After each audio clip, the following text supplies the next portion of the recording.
One of the best programs I think to create photo slideshows is a program called Fotomagico. And I like it because you can do so many things with it. So in this brief tutorial, I'm going to show you how to use Fotomagico.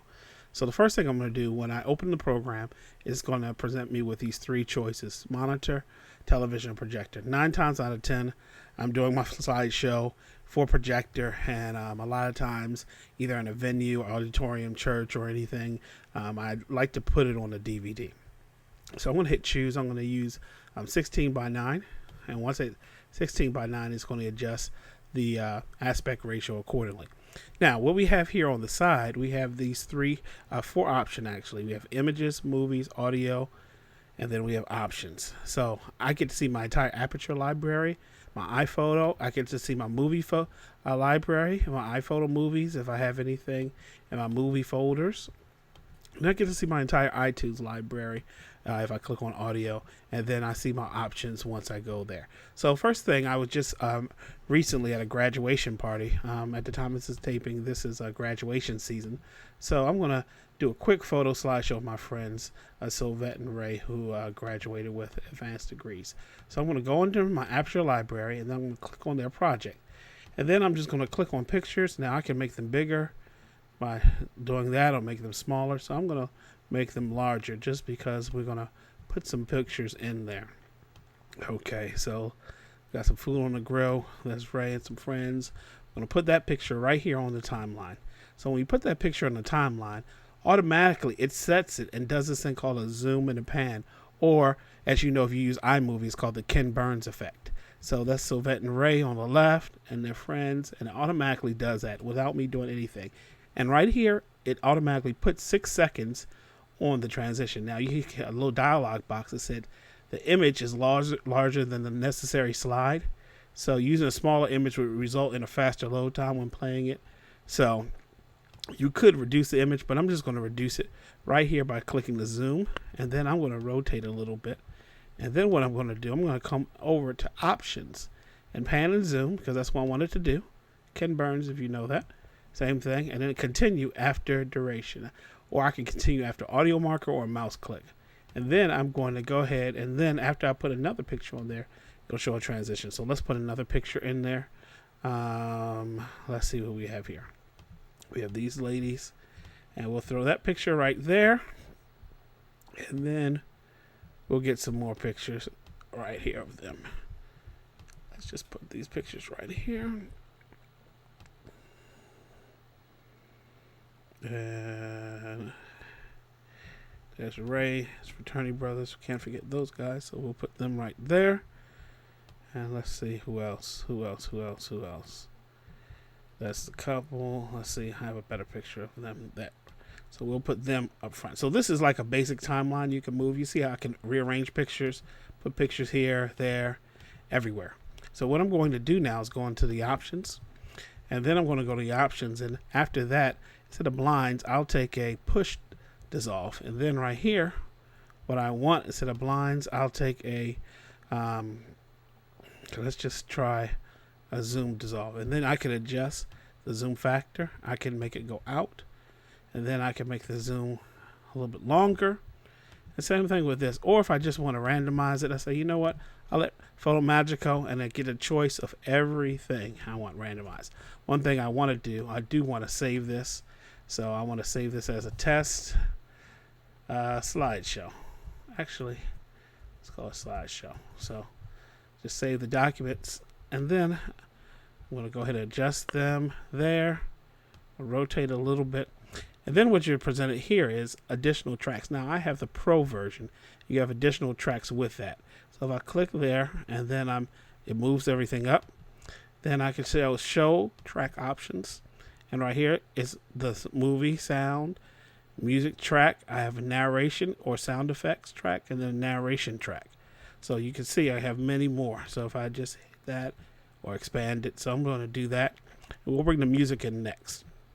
So again, I move that over like that, and then I'm going to go ahead and click on my audio, and then I'm going to call this, and we're going to look for a song called Walking.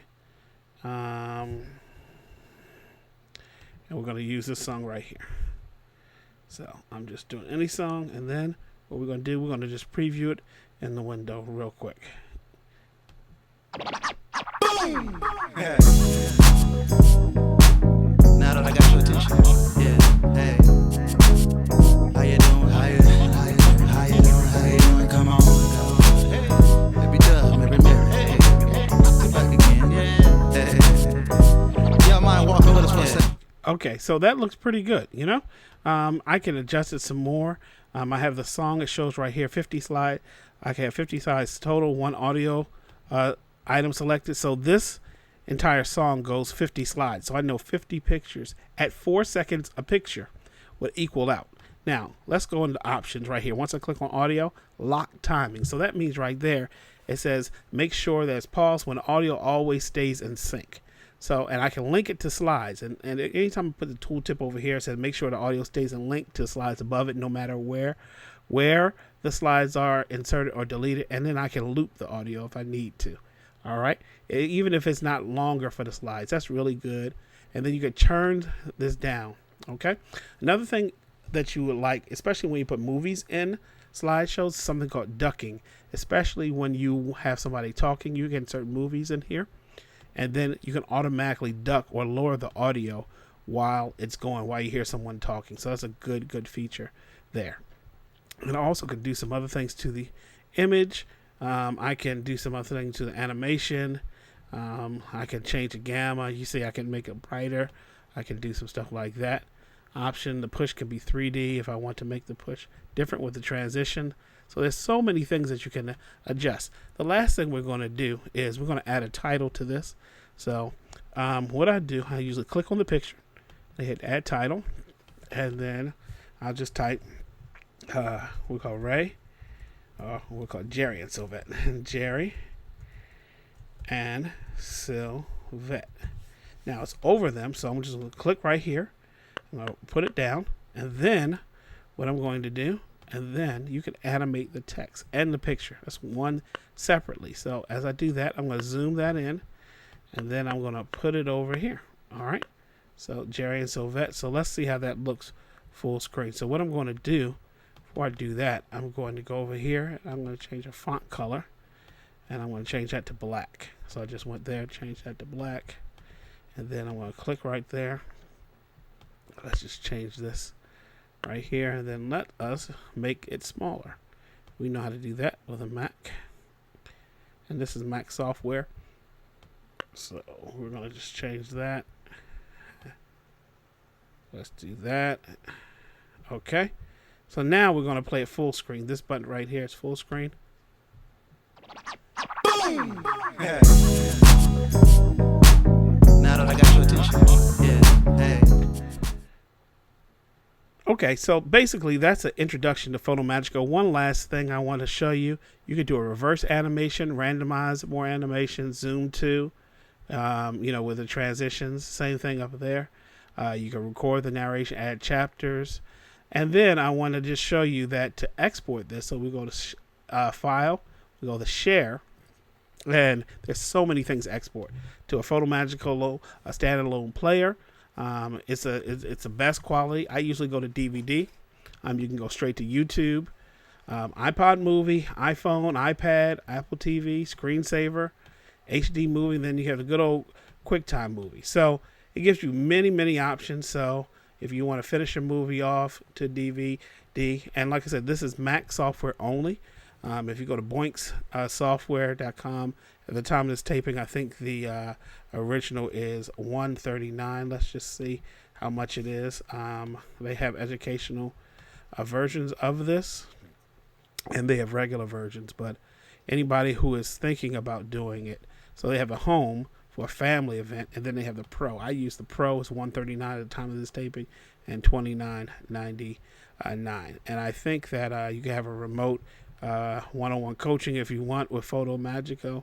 But basically, I think it's a great software to have to make great slideshows. I did one recently for my kid's school, and it came across real well, and for another school. And it's easy to use, and we go from there. So if you have any questions, email us at webvideochefs.com, ask at webvideochefs.com, and we will see you soon.